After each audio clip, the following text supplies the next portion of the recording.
Eh bien, salut tout le monde, j'espère que vous allez bien. On se retrouve dans une nouvelle vidéo. Alors de base, je voulais la faire en version podcast, mais je vous avoue que là, j'ai pas du tout le nécessaire avec moi.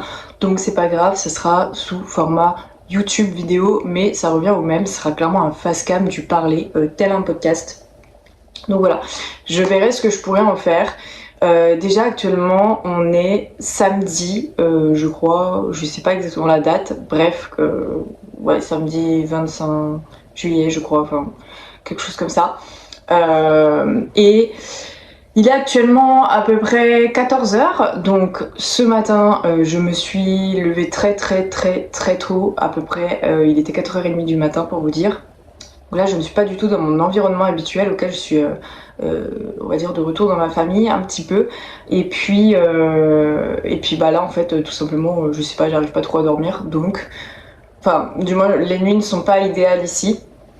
Vous voyez, j'ai dû m'acheter un masque de nuit parce que en fait, il n'y a pas de volet là où je suis. Donc Amazon Prime, livraison le lendemain. Bon voilà, j'ai fait une nuit sans, ça a été assez catastrophique la première nuit ici. Mais sinon, globalement, le reste, ça va. Donc je fais quand même, on va dire, des nuits réparatrices, mais j'ai l'impression que justement, en étant ici, je dors peut-être mieux. Pourquoi, je ne sais pas, mais en tout cas, je dors. Enfin, j'ai l'impression d'avoir un sommeil vraiment plus profond en ce moment, donc tant mieux, c'est une bonne chose. Et du coup, j'ai l'impression d'avoir beaucoup moins, besoin de sommeil, donc ce qui est aussi une bonne chose, parce que ces derniers temps, j'avoue que je dormais énormément, vraiment énormément. Là, on est actuellement, il me reste environ 10 semaines de prépa. Donc je vous avoue que moi là, je vois vraiment ça comme les dernières semaines. Parce qu'en principe, les à peu près 2 dernières semaines, donc officiellement avant la compète, vous voyez, on voit une petite veine là. Hop, elle pop. Ah, elle pop bien, dis donc. Bref, en fait, en principe, les 2 semaines avant la compétition, c'est des semaines qui sont vraiment chill. Enfin, moi, je les ai toujours extrêmement bien prises, très bien vécues.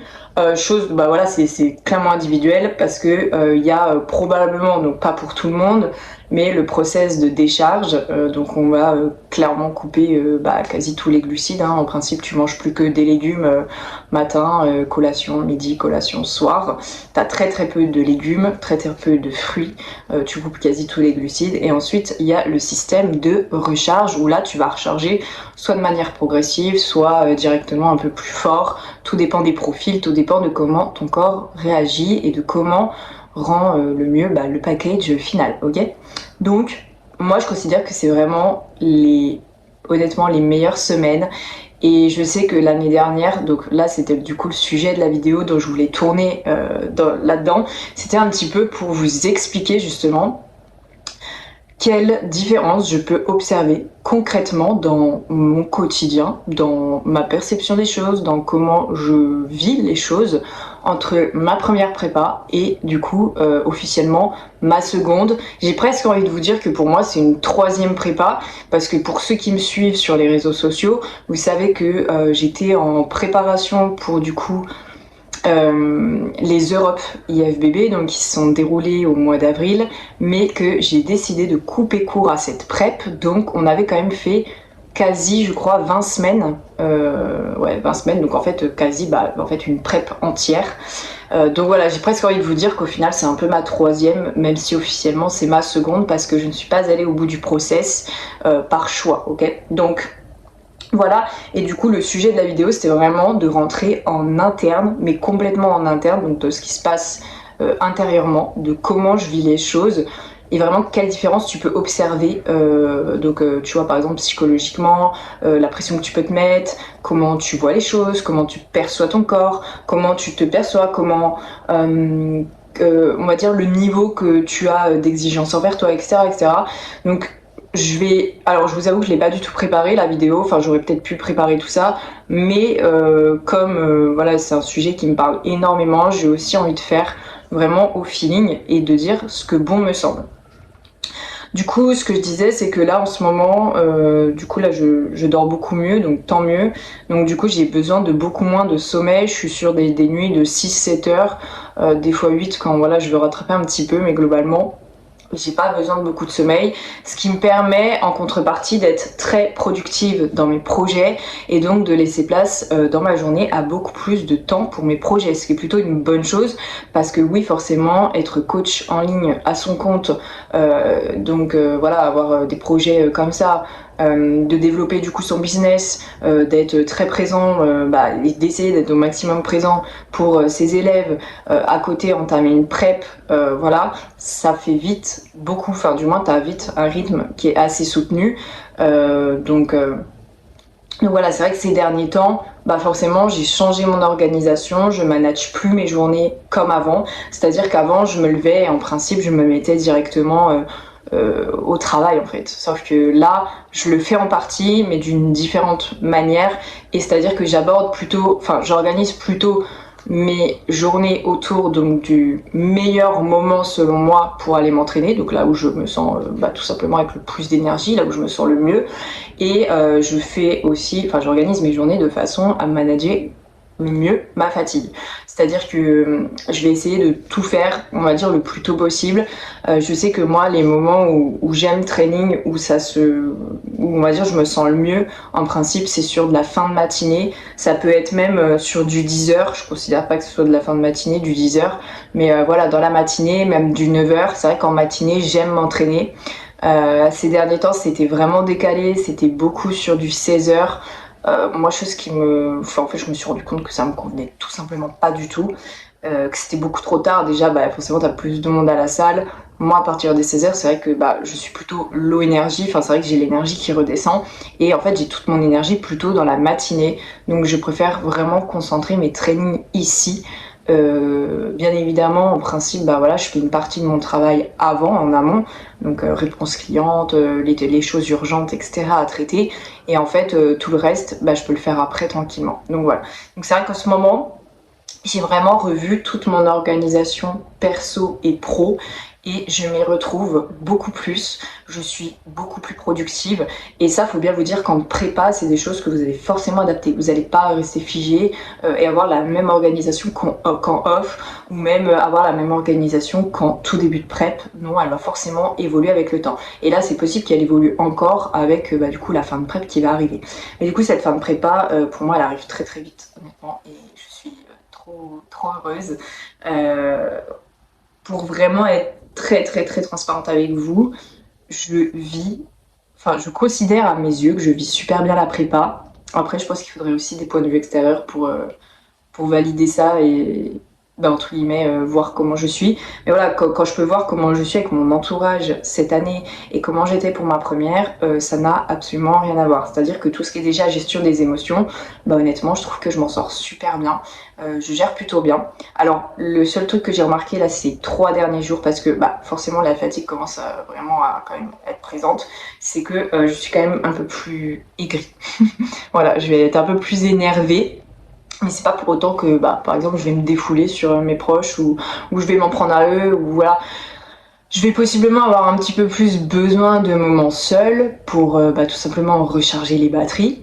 Et parce qu'en fait, dans ces moments-là, ce qu'il faut bien se dire, c'est que émotionnellement, on est quand même moins disponible à écouter, encaisser et à être tout simplement disponible pour les autres. Mais ça veut pas dire qu'on ne les aime pas ou qu'on n'a pas envie d'être avec eux. Alors, nuance, quand dans ces moments-là, t'as pas envie forcément de voir du monde, t'as juste envie d'être tout seul ou avec une personne qui te comprend ou avec qui l'échange est facile ou avec qui les activités sont faciles, où tu sais que la personne va pas te pomper toute ton énergie. Mais c'est vrai que dès lors que il faut faire un petit effort, voilà, et on va dire que ce soit dans le comportement ou dans le parler, forcément il y a des moments qui peuvent être un petit peu compliqués. Donc par exemple moi ce week-end je devais voir un petit peu du monde et honnêtement je suis fatiguée, enfin surtout avec les 4 heures de sommeil que j'ai eu, c'est pas possible. Enfin, à un moment donné il faut aussi dire stop et juste se mettre en priorité et se recentrer sur soi. Donc voilà. Mais ça veut en aucun cas dire, ce n'est en aucun cas en tout cas de la méchanceté envers les proches, ni même quelque chose de négatif, loin de là. C'est juste un besoin de se recentrer un petit peu plus sur soi, de se faire passer en priorité et de conserver et de recharger ses batteries avec soi-même ou avec des activités qui sont plutôt chill. Je sais que moi j'aime bien de temps en temps regarder des séries, des choses comme ça quand j'ai le temps. ou tout simplement pouvoir travailler sur mon coaching. Enfin vraiment ça, développer la partie vraiment interne de mon coaching, moi c'est quelque chose qui me fait beaucoup de bien, que j'adore faire. C'est même, je crois, une des parties que je préfère dans... En fait, je suis en train de me rendre compte que il y a beaucoup de choses que j'aime dans mon métier, mais ouais, il y a vraiment énormément de choses que j'aime, hein. Forcément, tout ce qui est création de prog, ces moments de réflexion où tu vas vraiment réfléchir, analyser les choses, j'adore. La création de contenu, moi j'ai toujours adoré faire du contenu, et ça depuis des années.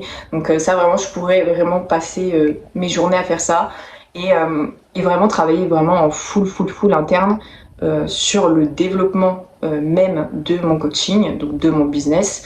J'adore ça, vraiment j'adore ça, parce que c'est vraiment des moments de réflexion, c'est vraiment des moments où tu vas développer des choses, des sujets, où tu vas te creuser vraiment le cerveau, et bah c'est hyper important aussi. Donc, euh, donc voilà, donc c'est vrai que c'est une partie que j'adore, et du coup que je vois pas forcément comme une contrainte, même si des fois bah, ça peut être un peu fatigant, mais tu t'as pas le choix, faut le faire à un moment donné. Mais, c'est aussi un peu, je dirais, un temps pour moi, voilà. Donc voilà pour ça. Du coup, pour en revenir un petit peu sur les différences que je pouvais voir, déjà, bah, ce matin je suis allée à la salle. Du coup, je suis allée, c'était 10h, je crois, quelque chose comme ça. Je sais plus exactement quelle heure c'était. Moi, je suis allée pas trop tard. Donc j'ai travaillé donc, du coup de à peu près 5h à 6h30. Ouais, j'ai travaillé donc sur le développement en fait même de mon business tout simplement. Et puis ensuite, je suis allée marcher. Ça, c'est quelque chose qui me fait aussi énormément de bien. C'est une routine que je peux prendre, que je prenais déjà dans ma première prep. C'est vraiment aller marcher dès le matin. Franchement, de prendre la lumière du jour, pas forcément être sur le téléphone, même si, bon, régulièrement je le suis, mais j'essaie de pas forcément l'être, parce que bah, je travaille déjà toute la journée sur soit l'ordinateur, soit sur le téléphone. Donc c'est vrai que ça peut vite faire beaucoup, et je pense qu'il n'y a rien de mieux que se lever le matin et juste prendre la lumière du jour, profiter en fait des moments simples, ne serait-ce que le lever du soleil, une belle vue. En fait, c'est vraiment des choses qui sont ressourçantes. Et même pour quelqu'un, je veux dire, qui fait pas une prep, hein, de manière générale, se ramener voilà, à des choses très simples, c'est souvent les meilleures choses en fait. Les choses les plus simples sont les meilleures, et on va dire les plus comment dire, ressourçantes pour soi-même. Ok. Donc voilà, ça c'est quelque chose que j'aime bien faire. Je suis allée marcher une petite heure, comme ça me permet d'avancer mes steps, de commencer ma journée comme ça. Ensuite, ce que j'ai fait, donc moi, mon petit rituel, que vraiment c'est un peu mon indispensable du matin, on a tous nos petits rituels, je pense, c'est faire mon café latte. Donc je me fais mes propres cafés latte avec du lait. Des fois, de base, j'avais acheté chez Bulk des grosses bouteilles de sirop zéro, donc au caramel et à la vanille, mais là j'en ai plus, donc je fais sans. Juste je mets de l'édulcorant sucre zéro.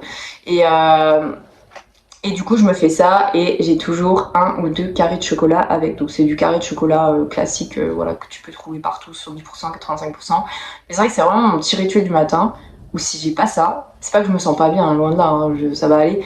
Mais ouais, c'est ce qui me, on va dire, j'allais dire ce qui me rend heureuse, le mot est peut-être un peu fort, mais on va dire c'est encore des choses simples qui fait que en fait t'es épanoui, t'es content et tu commences bien ta journée. Donc voilà, en principe pareil, je prends toujours une bonne habitude, et je conseille, et je sais que je peux le répéter sur les réseaux sociaux, mais c'est important. Je remplis toujours une bouteille d'eau avec moi, que j'emmène avec moi pendant que je vais step. Et de toute façon, c'est la première chose que je fais quand je me lève. Déjà, je me pèse, tout ça, mais je remplis une bouteille d'eau et je commence à boire dès le matin, parce que ces derniers temps, j'ai pu voir aussi, et j'ai pu tester en étant donc ici, donc pas dans mon environnement, que j'avais pas forcément, on va dire, mon eau à disposition, etc. Parce que j'allais travailler dans un café, et du coup, fallait forcément, je payais mon café, donc fallait payer l'eau en plus. Donc je prenais pas forcément de l'eau immédiatement, donc je pouvais passer 2 heures sur mon ordinateur en travaillant sans avoir de l'eau. Sauf que, en fait, j'ai bien senti les inconforts, quoi. J'avais mal à la tête, je me sentais un peu toute patraque, fatiguée, pas très bien. Et en fait, dès lors que je bois dès le réveil, déjà ne serait-ce que 1 litre d'eau ou la moitié, en fait, je ressens tout de suite la différence. Donc voilà, ça c'est vraiment, selon moi, une habitude que tout le monde devrait mettre en place dès le réveil. Donc ça, Dites-vous bien que ce petit rituel, c'est déjà quelque chose que je faisais dans ma prep numéro 1, donc ça n'a pas vraiment changé finalement. Dans ma prépa numéro 1, donc j'étais dans le salarié. Je travaillais chez Boulanger exactement.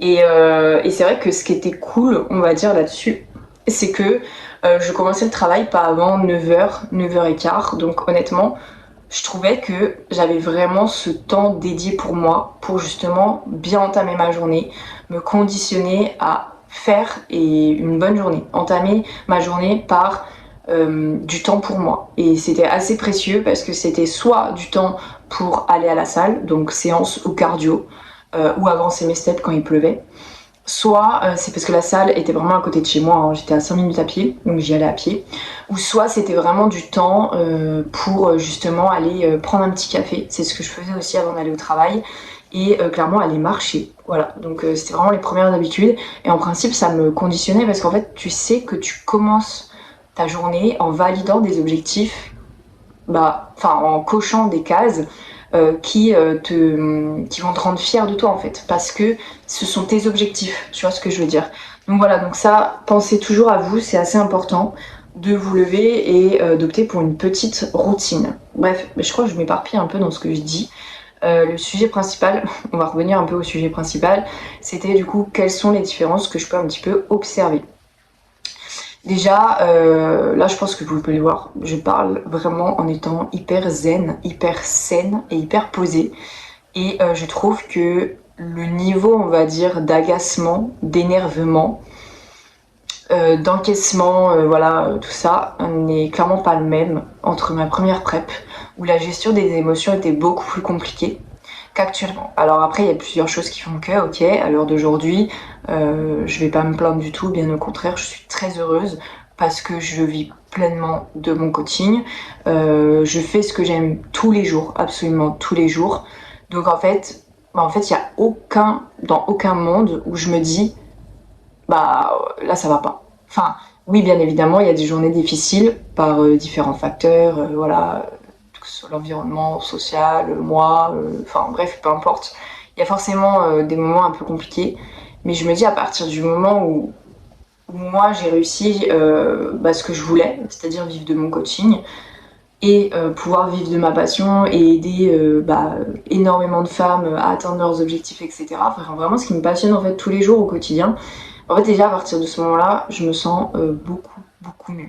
Alors que l'an dernier, forcément, c'est pas que j'aimais pas mon travail, mais quand j'y pense, j'étais pas forcément bien là où j'étais. C'était un travail transitoire à mes yeux.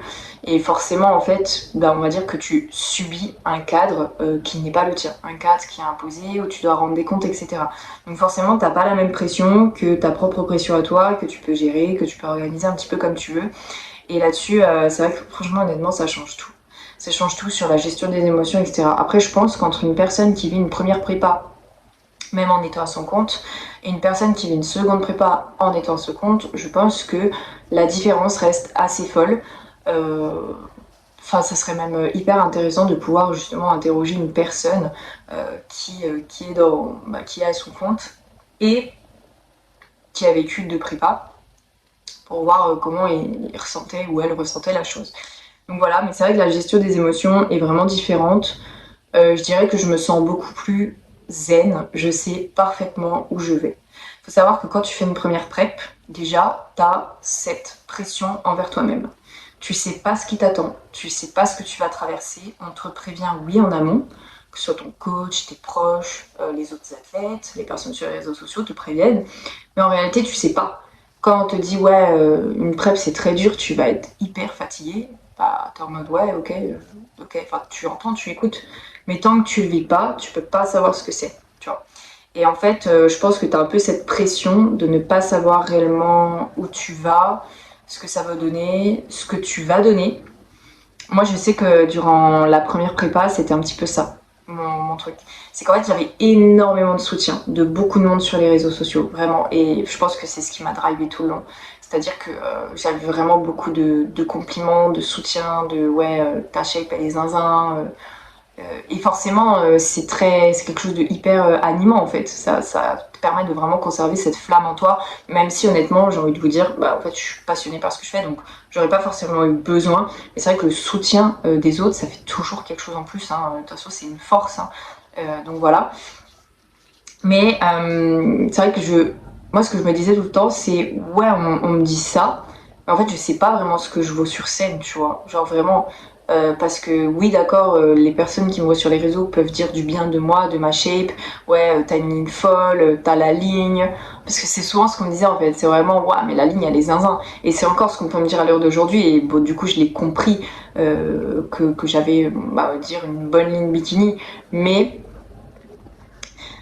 tant que t'as pas été face aux juges sur scène et que ceux qui n'ont pas donné leur avis, qui t'ont pas classé clairement, tu sais pas en fait. Tu sais pas et t'es toujours dans cette un peu, je dirais, dans cette attente de ouais merci, enfin vous êtes adorable, mais en réalité qu'est-ce que je vaux sur scène quoi. Donc moi j'étais voilà, il y a beaucoup de doutes, de pression qui peuvent venir par rapport à ça. Aussi sur le fait de est-ce que je vais être prête à temps. Ça c'est vraiment une question que tout le monde se pose et même quand tu fais une prépa. Vraiment. Moi là sur ma seconde, finalement c'est un peu ce que je me suis dit. J'ai eu quelques petites semaines stressantes quand même où j'étais anxieuse en me disant mais est-ce que je vais être prête quoi. Et en fait je me disais dans ma tête mais Lucie arrête de douter parce que tu sais que oui, tu sais exactement ton poids de scène, tu sais ta condition à peu près à quoi tu vas ressembler, tu sais exactement où te situer. Donc tu sais combien tu dois perdre, t'es encadré, tout. Voilà, moi je bosse avec Steph depuis plus de 2 ans, ça doit faire 2 ans et demi qu'on bosse ensemble. Je fais confiance les yeux fermés, donc je sais parfaitement que tout va bien se passer. Mais dans tous les cas, peu importe en fait, parce qu'à partir du moment où tes objectifs sont grands, où t'es ambitieuse, et moi c'est ce qui se passe, c'est que j'ai tellement des gros objectifs dans ce milieu, que forcément à un moment donné, en fait t'as forcément de la pression qui arrive. Tu peux pas ne pas être sous pression, c'est pas possible, tu peux pas être hyper chill. Maintenant, jusqu'à il y a allez, 1 mois, honnêtement, sur ma prep, de manière générale, j'étais assez chill, je trouvais, mentalement. Je me prenais pas la tête. Le poids descendait globalement bien. Voilà, je kiffais mes séances. J'étais pas spécialement trop fatiguée. Enfin, je trouve vraiment que, globalement, le tout s'est quand même très bien passé. Donc j'étais très contente, voilà, j'étais très sereine en fait, dans ma tête. En fait, c'est vraiment comme ça que je l'ai vécu. Enfin, il reste 2 mois, hein, voilà, j'en parle ici, mais il reste encore 2 mois. Mais en tout cas, pour tous les premiers mois de prépa, donc là, on a fait déjà 4 mois, 6 mois de prep, je crois. Il me semble, 5 ou 6 mois, je sais plus, bref. À peu près 25 semaines. Ouais. Donc là, je peux vous dire que, ouais, en fait, je me suis sentie très sereine jusqu'à présent, mais j'ai quand même eu ces derniers temps des semaines, on va dire, où j'ai été moins chill. Mais je pense que c'est plus au final des éléments extérieurs qui pouvaient rendre ma prep, enfin, ma perception de ma prépa anxieuse. Alors qu'en fait, je pense que c'est plus vraiment les éléments extérieurs en question qui me rendaient anxieuse et pas vraiment ma prépa à moi. Donc voilà. Donc alors que quand tu vis une première prep, comme je vous dis, tu sais pas où te situer, tu sais pas ce que tu vaux, tu sais pas si tu vas être prêt, tu sais pas si c'est assez, si tu fais assez, si tu fais bien, pareil, hein, tout ce qui est en lien avec l'entraînement, tu te poseras toujours ces questions-là. Mais attends, j'en suis où? Est-ce que je fais assez? Est-ce que sur mon training là, je vais suffisamment à l'échec? Mais là, je suis plus capable nerveusement d'encaisser, donc je me laisse du RIR. Mais en fait, dans la réalité, vu que je me laisse du RIR, en fait, il m'en reste encore, etc., etc. En fait, tout ça, c'est des questions que tu vas te poser. Et le meilleur conseil là-dessus, c'est vraiment de décrocher quoi. Genre de décrocher sur cette partie-là, d'arrêter d'être hyper exigeant à s'en bouffer la vie parce que ça peut vraiment tourner comme ça et honnêtement quand ça tourne comme ça c'est pas... Enfin tu vas pas vivre très bien ta prep, je pense honnêtement tu vas plus être anxieux H24, stressé H24 et peut-être même te sous-estimer et pas avoir une bonne image de toi et te dire ouais en fait je fais de la merde alors que non. Je pense qu'en fait à partir de ce moment là il faut adopter une mentalité et des tips où tu vas te dire écoute là je vais juste kiffer mes trainings. Après c'est pareil, il y a une partie aussi que je veux aborder dans tout ça, C'est que moi, j'ai rarement connu une période où je n'aimais pas mes entraînements, où je les subissais. Donc voilà, dans toutes mes prépas, enfin dans toutes mes prépas, donc dans ma numéro 1 et entre guillemets la numéro 2 que j'avais entamée où j'avais fait quand même 20 semaines, en fait j'ai toujours été tellement passionnée, j'ai tellement aimé ce que je faisais que je n'ai pas vraiment subi mes entraînements. Oui, les entraînements ont été difficiles les dernières semaines, surtout quand tu es dans le salariat parce que j'avais pas mon quota de sommeil comme je le voulais. Donc voilà. Mais je peux vous garantir que en fait j'arrive pas à savoir ce que c'est une personne à l'heure d'aujourd'hui qui me dit ouais j'aime plus m'entraîner, j'ai plus envie.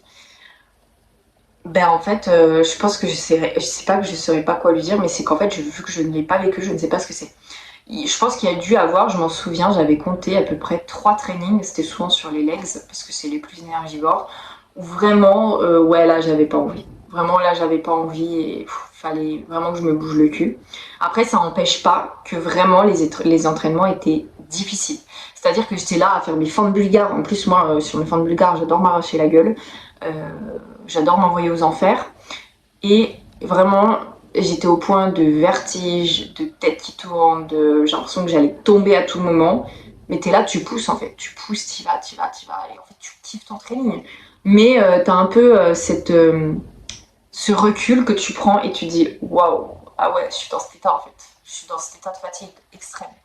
Mais c'est vrai que moi c'était ouf parce que et j'ai hâte de les revivre et genre rien que de les revivre là ça me, oui ça me, moi ça me met les larmes aux yeux. Franchement j'en suis trop heureuse. Mais les 2 dernières semaines, moi je trouve que c'est les meilleures parce que déjà tu officialises tes dernières séances upper, dernière séance legs, et moi je me souviens que j'avais pleuré de joie. Enfin vraiment j'en avais fait un réel et en fait le fait d'avoir documenté ma première prep, honnêtement j'en suis trop heureuse. Enfin c'est vraiment une fierté pour moi.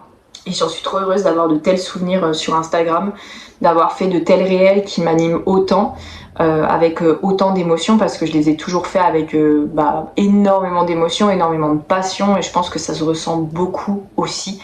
Donc si vous redescendez durant ma première prep, vous allez voir tous mes réels. Mais j'avais fait justement une vidéo sur l'officialisation, j'ai officialisé que c'était la dernière séance legs et que en gros j'étais trop heureuse et que j'allais encore tout donner pour cette séance legs. Et je sais que tout le monde ne le vit pas pareil et que tout le monde justement n'a pas forcément cette mentalité et beaucoup se disent waouh, enfin la dernière. Mais moi j'étais dégoûtée en fait, j'étais juste dégoûtée et en fait j'en ai pleuré de joie parce que j'étais tellement fière de ce que j'avais fait, tellement fière de moi, de tout le parcours que j'avais eu, et de me dire mais Luce, genre dans une semaine meuf t'es sur scène. Genre voilà, donc voilà, et même la décharge, le process, enfin pour moi c'est ce qui m'a animé le plus, et je pensais que c'était vraiment la partie où j'allais être le plus fatiguée, et en réalité Steph m'avait prévenu, il m'avait dit tu vas voir Luce, en réalité une décharge t'es pas si fatiguée, enfin c'est pas le pire, et je trouvais qu'il avait grave raison pour le coup, enfin je l'ai pas subi autant que le reste, limite j'ai plus subi on va dire la fatigue des semaines d'avant, plutôt que les 2 dernières semaines, parce qu'en principe sur le dernier mois tu te dis ouais ça approche, donc en fait si vraiment tu aimes ce que tu fais et que t'as hâte et que tu le subis pas comme ça, en fait t'es trop content, donc je pense que t'as cette hype qui vient et qui remporte on va dire sur la fatigue, etc. Donc voilà. Mais c'est vrai que là pour moi voilà il reste 2 mois, mais en fait je compte qu'il reste même pas 2 mois parce que à partir du moment où ça sera les 2-3 dernières semaines, mais c'est que du cadeau, c'est que du kiff, c'est que du bonus. Donc là je me dis ouais il reste plus beaucoup de upper à faire, plus beaucoup de legs. Donc voilà, je prends ça comme que du kiff. Et voilà. Donc c'est vrai que tout ça, je le vis différemment. Après, il y a beaucoup de similitudes là. Enfin, je me retrouve beaucoup dans ce que j'ai pu vivre, hein, le fait de kiffer, etc. J'ai toujours adoré m'entraîner. Je pense juste que par contre, il y a des choses qui ont changé et je pense que c'est plutôt positif pour le coup. Alors, de base, je me serais dit, tête butée que je suis, je me serais dit que ce serait négatif. Mais c'est vrai que sur ma première prépa, je m'entraînais vraiment à l'échec, au point que mon système nerveux ne suive plus, au point où je devais faire des pauses à peu près de 15 minutes dans une séance legs et au point de m'évanouir dans un toilette. Voilà ce qui était arrivé à Basic Fit. Donc voilà, je m'étais vraiment dit que c'était pas du tout normal. Mais en fait, c'est que je m'envoyais tellement aux enfers. Et en fait, je voulais toujours en faire plus. Donc Steph est au courant, je tapais des dégressives en plus, je me tapais des séries en plus. Mais en fait, c'est tout sauf ce qu'il y a à faire en prépa, quoi. Vraiment, si tu veux pas te niquer le système nerveux et te rendre HS plus que ça, c'est tout sauf ce qu'il y a à faire. Donc là, j'avoue, cette année, j'ai vraiment adopté la bonne stratégie. Je vais pas forcément à du RER 0, je reste toujours sur du RER 1. Même si j'adore me pousser, ok, mais je me préserve là-dessus et c'est vrai qu'honnêtement je le vis beaucoup mieux. On a aussi du coup baissé le volume parce que bah voilà, il fallait les rep range, etc. Et c'est vrai que je le vis beaucoup mieux, j'ai un système nerveux qui récupère très bien parce qu'on a adapté les choses qu'il fallait pour moi. Et voilà, donc ça là-dessus j'y vois vraiment que du positif parce qu'encore une fois, c'est pas normal d'aller se pousser aussi fort, aussi loin, d'en faire de trop, si derrière, en fait, tu ne suis pas, t'arrives pas à encaisser, que tu te mets plus dans la merde qu'autre chose pour ta prep, et que, on va dire, dès la moitié de la prépa, ça commence à être assez difficile. Donc voilà. Donc faut aussi savoir... Mais là-dessus, encore une fois, quand tu fais ta première prep, tu t'en rends pas compte. Ton coach, il va te le dire, mais toi, t'es en mode, bah non, j'y vais, quoi, enfin, c'est bon. Mais en fait, c'est seulement... quand tu regoutes un peu à l'expérience, etc., que tu te dis, ouais, ok, là je me rends compte de mes erreurs, de ce que j'aurais dû faire, etc., etc. Donc voilà, mais c'est toujours bon à prendre, d'avoir du recul, de vraiment réaliser pleinement les choses, de pas refaire les mêmes erreurs, de faire ça juste de manière intelligente, de faire juste le taf, ce qu'on te demande, et c'est tout, et le faire avec passion, et le faire avec envie, avec intention. En fait, si tu fais les choses avec attention, pour moi, tout devrait bien se passer. Après, encore une fois, c'est mon ressenti personnel, c'est comme ça que je le vis. Donc voilà un peu pour les éléments, on va dire, de différence.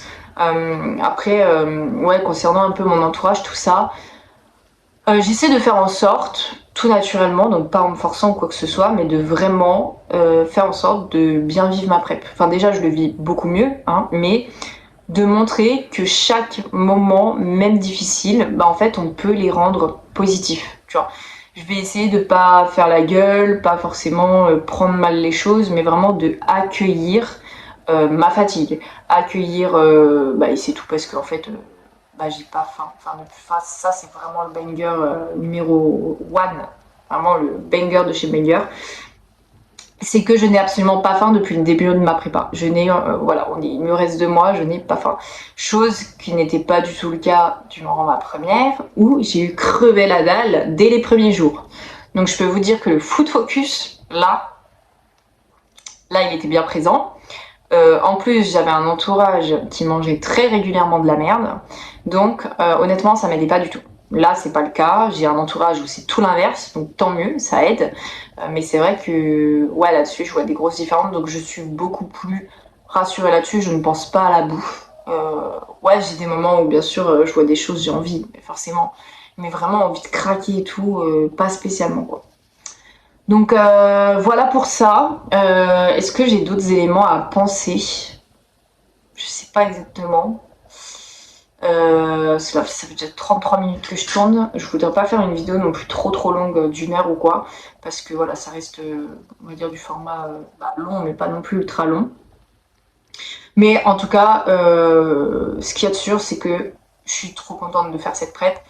Et en fait, c'est là où je me dis encore plus avec moi-même que vraiment c'est fait pour moi, enfin que je suis faite pour ça.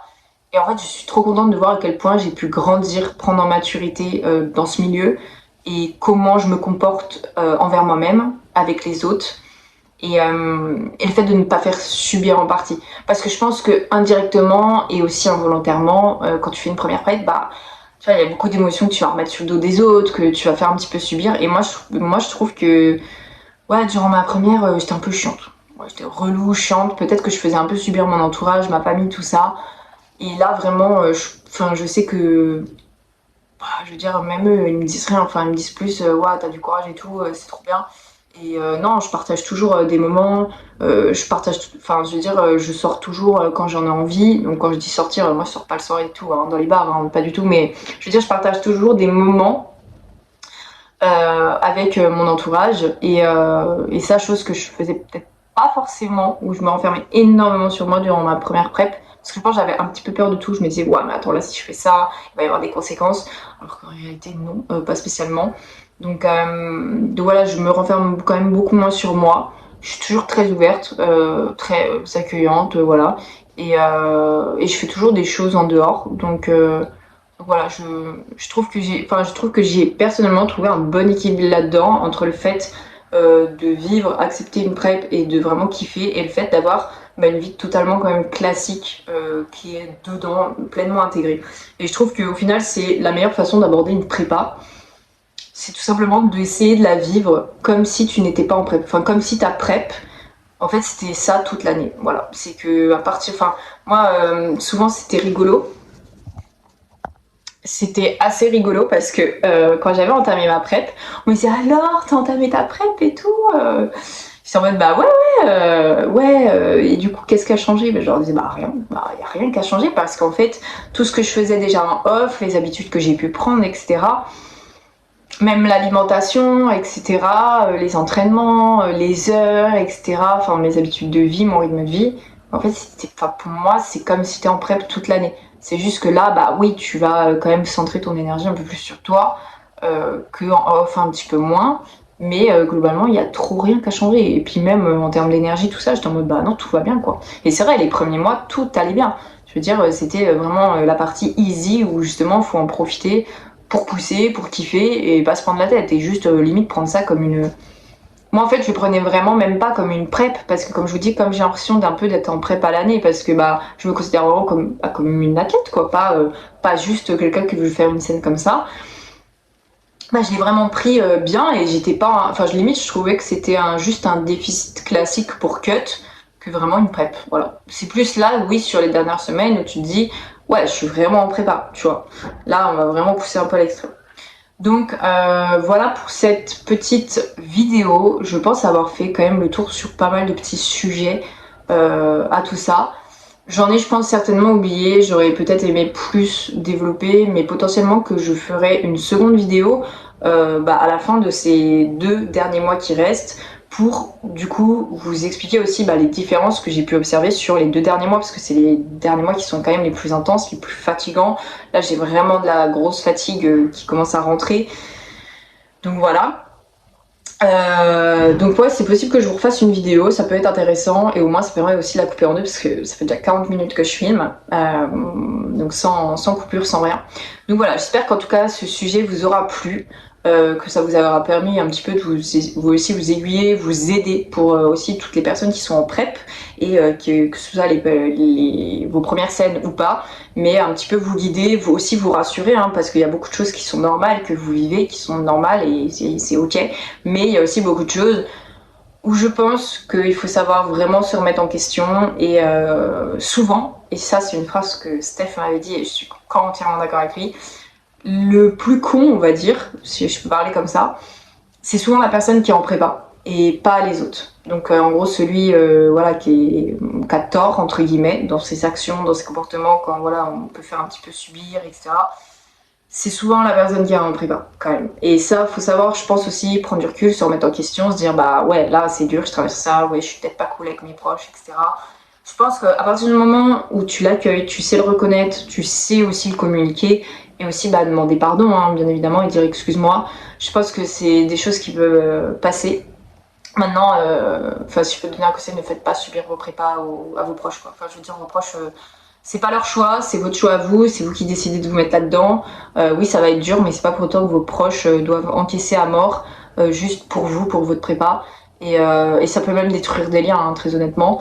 Donc ce qui serait fortement dommage quand même, surtout quand c'est des personnes qui tiennent vraiment à vous, qui veulent vous voir exceller dans vos projets, qui vous soutiennent justement dans votre prépa. Donc ne perdez pas des proches bêtement juste parce que vous avez un comportement de con. Clairement c'est le terme, mais c'est malheureusement des choses que je pense qui arrivent très très régulièrement. Et voilà, il faut savoir, je pense, énormément se remettre en question justement, accepter les émotions, accepter que oui on vit peut-être pas très bien et tout simplement communiquer les choses. Donc voilà pour cette première vidéo. Je vous souhaite une bonne journée. Moi là j'ai pas mal de choses à faire, donc je coupe court à cette petite vidéo en espérant que le sujet vous a plu. Et on se retrouve très prochainement pour du coup une autre vidéo YouTube. Je ne sais pas quel sera le sujet, mais j'essaierai d'en retourner une sur le mois prochain. Donc il restera un mois à peu près. Un mois avant la fin de la scène, enfin avant la fin, mais je raconte n'importe quoi. Il restera un mois avant mon premier show et donc mon premier show de cette année. Voilà. Et voilà. Bref, sur ce, je vous fais plein de bisous. À bientôt. Prenez soin de vous.